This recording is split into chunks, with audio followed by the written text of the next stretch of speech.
Welcome to the RV Park Mastery Podcast, where you will learn the correct way to identify, evaluate, negotiate, perform due diligence on, renegotiate, finance, turn around, and operate RV parks.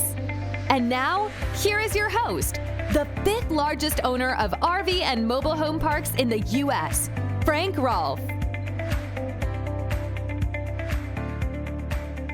A non-disclosure agreement, also known as an NDA, is defined as an agreement in which a person agrees to keep information, such as a trade secret, confidential. But in buying RV parks, that agreement can cause some concern. This is Frank Rolfe with the RV Park Mastery Podcast.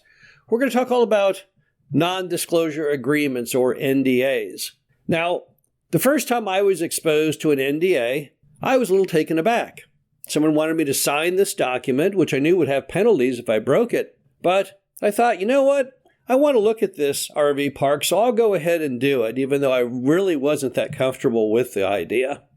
And then after I'd done a few over time, I started to think, well, okay, I guess I can sign it. And I got a little less concerned. And then I heard stories of people who had signed them and ended up in litigation or had other problems. So today I look at NDAs a little differently than I did, and I wanted to educate you on what some of the concerns can be about signing non-disclosure agreements. Now, what does a non-disclosure agreement cover? It basically covers just about everything. If you really read the way the document is worded, it's not just the financials themselves.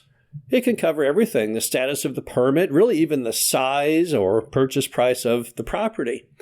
And that's a lot of territory to cover.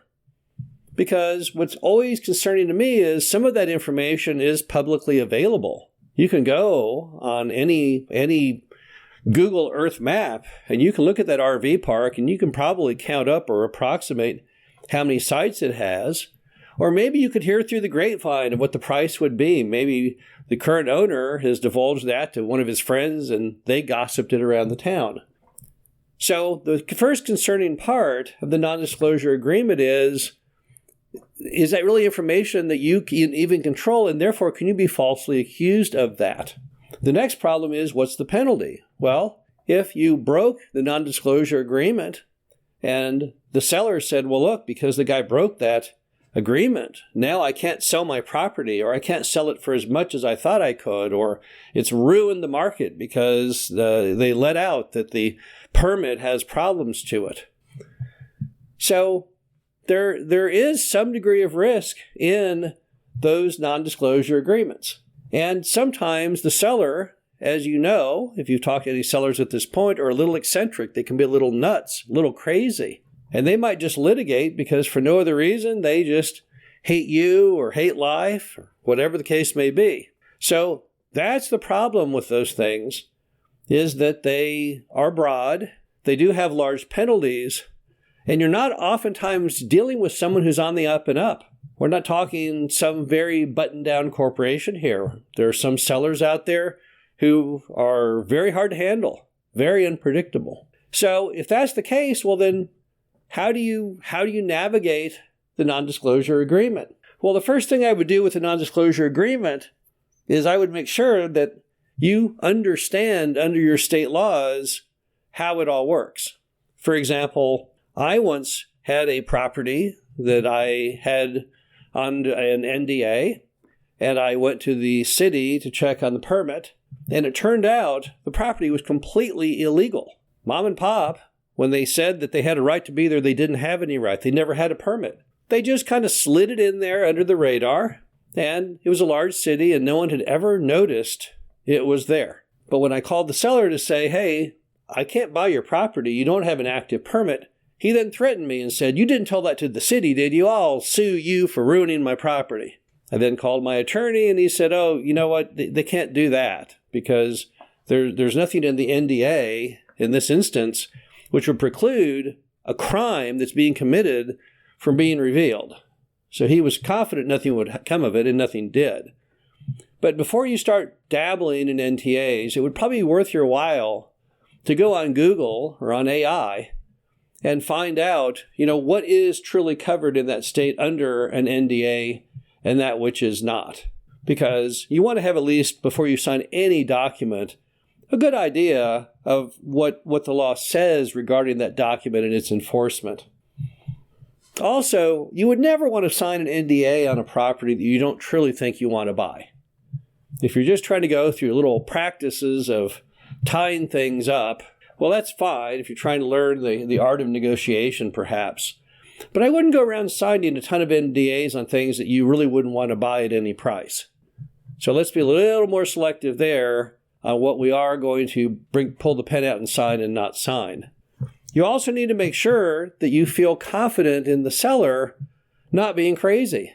So if you talk to the seller and the seller in your first conversation is a little off-putting, kind of rambling, kind of wacky, and I've had many calls like that, that might give you some second thoughts of whether you really want to do an NDA on that property or not.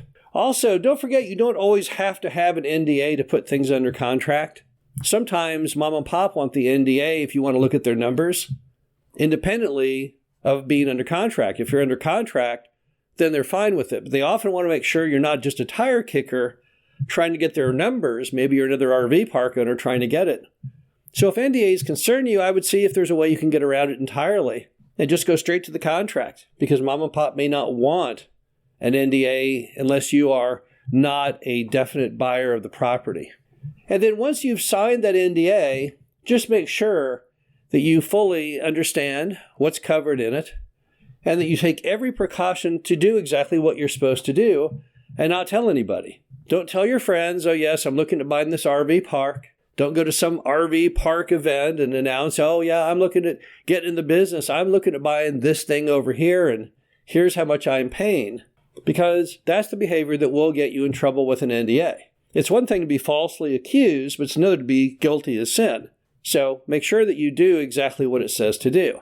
Now, if there's a broker involved in the deal, that often makes your decision much easier. Brokers are definitely better at handling wild sellers and keeping them in line. And I've never really heard of an NDA gone bad when there's a broker involved.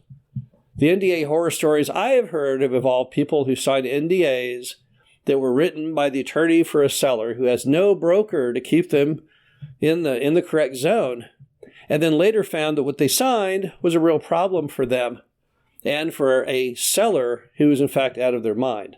Now, one other thing you can do to mitigate NDAs, if you really just can't stand the risk of them, yet acknowledge that you will have to sign them in order to often get the financials to buy the RV park, is to use an LLC as the entity that always signs the NDA. You could form an LLC basically as a buying entity, but your contract would be that LLC and or assigns, because you're not going to want to buy that property ever in that LLC's name. That LLC would have too much risk from signing lots of NDAs and contracts over the years. But rather than put your personal name on the line on an NDA, you might look into the possibility of instead forming an entity strictly for that purpose. That might give you a little better peace of mind and might be, based on your state law, a really good way to mitigate that issue.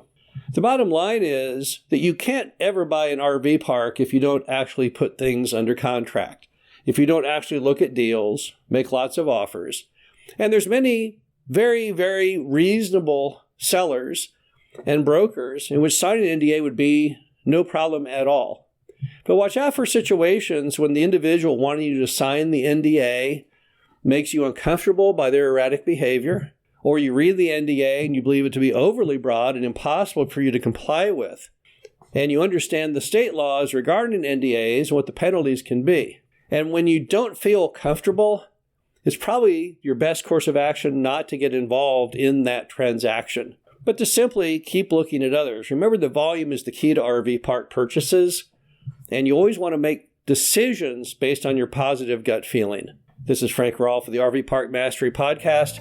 Hope you enjoyed this. Talk to you again soon.